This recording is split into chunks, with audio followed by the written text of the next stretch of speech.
Hey guys, Zangetsu 134 here, bringing you a new Kamen Rider Build vlog with Kamen Rider Build episode 30. And man, this was a great episode. Right off the bat, I'm just gonna come out and say it. This was a great episode.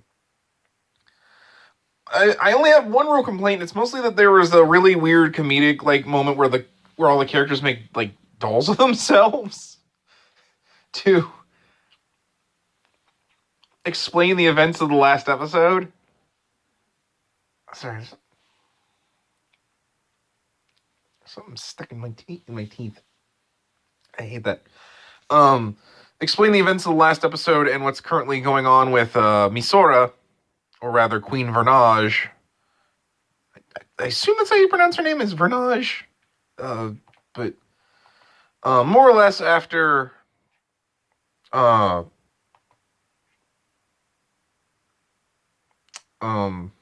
sorry, I'm very distracted. I'm looking at 5 different things on my computer while I'm doing this. Alright, so basically after the events of Vernage showing up to protect the Kamen Riders, Stalk tries to attack her using his weird new powers he got from opening the Pandora's box.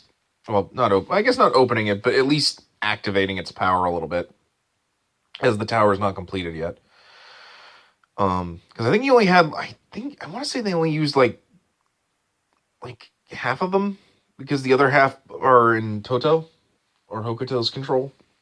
Well, I guess Toto and Hoto are, well, no, technically Hokuto's is under Sato control. Toto's on its own. But anyway, more or less, he tries to kill, Blood Stalk tries to kill Vernage, or rather Vernage and Misora together, and Ryuga gets in the way, which ends up destroying not only his Splash Driver, but burning his Splash Chili to a charred rock. Afterwards, they go back and talk to Vernage, who talks about more or less that a creature known as Evolt that would bring about the ruination of Mars, and how Ryuga is her protector. And there's some really funny moments where they kind of sit around wondering how she can speak Japanese, and I love the fact that Vernage kind of treats them like children and idiots, because she's been living inside Misora for as she says, for 7 years, so of course she picked up the language, which was really funny. She calls Sawa a young girl, which was hilarious. I mean, to be fair, I think she doesn't hold it against Misora. That's the fact that Vernage is clearly centuries old if she's a spirit. She also says that she doesn't really have a lot of time left, because my guess is she's passing her power on to someone who can use it to stop this creature known as Evolt. My best guess is it's probably Blood Stalk, since we see in this that Owner and Blood Stalk are now becoming separate entities instead of the same being that they were for most of the series. Because I had always wondered why after Blood Stalk was revealed that he was Owner, he kept the weird voice, and it's because that's actually a separate entity from him, which explains a lot. We also see that Namba Heavy Industries and Blood Stalk are working together to try and bring about an empire for Namba Heavy Industries, as they're guarding the Pandora's box. While all this is going on, Sento wonders what exactly is up with Ryuga, and Ryuga talks about, goes back more into his backstory, and they bring up the birth joke from episode 1, and he wants to know exactly what's up with, Sento wants to know what's up with Banjo's parents, and he said, well, they died 10 years ago when I was younger. Which gets disproven, and towards the end of the episode, as Sawa explains that apparently she thinks Ryuga may not be human, which would explain a lot, as Ryuga seems to be able to just raise his hazard level without trying, all the time. And not only that, when he talks about his his history, it causes the Splash Jelly to burn even further until it cracks the mold that it turned into, and releases a black full bottle, which, as we know from the toy ads and stuff, that becomes the Magma full bottle and allows Cross-Z to become Cross-Z Magma. Sento actually is in this episode, is using it to create the magma knuckle, in order for him for Ryuga to have an upgrade, as the splash driver he had was completely destroyed, as well as the splash jelly. Which is kind of neat. Now it had like some interesting moments, and we got some moments between Misora and Sento, especially after Sento decides to turn traitor, which is really just a way for him to attack the Pandora's Tower without becoming an act of aggression against Sato, which would finally start all out war between Sato and Toto. And the Prime Minister also decides that since they're gonna play that game, that he orders Ryuga and Greece to get the Pandora's box and the dollar he took from the Prime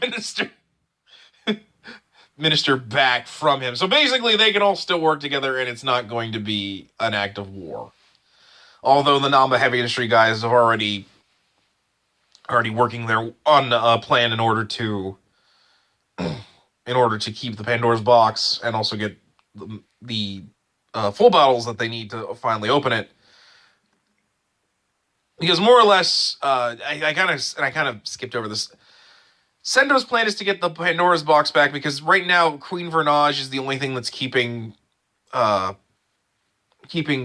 and Sato from going all out in an invasion, as they don't know what that power can do. So they need to get the Pandora's box back, because it more or less is their nuclear deterrent, basically. And so they storm, but unfortunately, Stalk is already prepared and is now using the power of the Pandora's box that he has so far to more or less turn the tower into a giant weapon. He can create like these boxes that create lasers, and he can make the boxes like explode and stuff and use them as weapons, because he can more or less turn everything inside the tower into panels that he can form into boxes and weapons.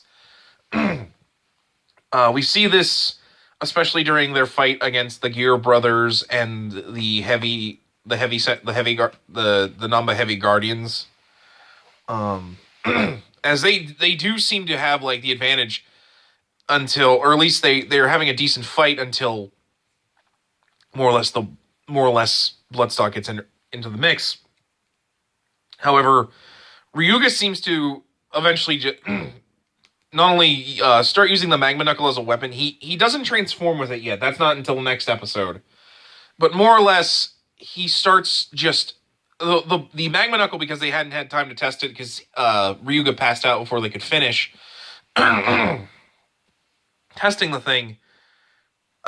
Really is kind of weak, but then eventually, just due to his own rage and wanting to win, it suddenly makes the knuckle really powerful. And even like I want to say he fights the engine brother.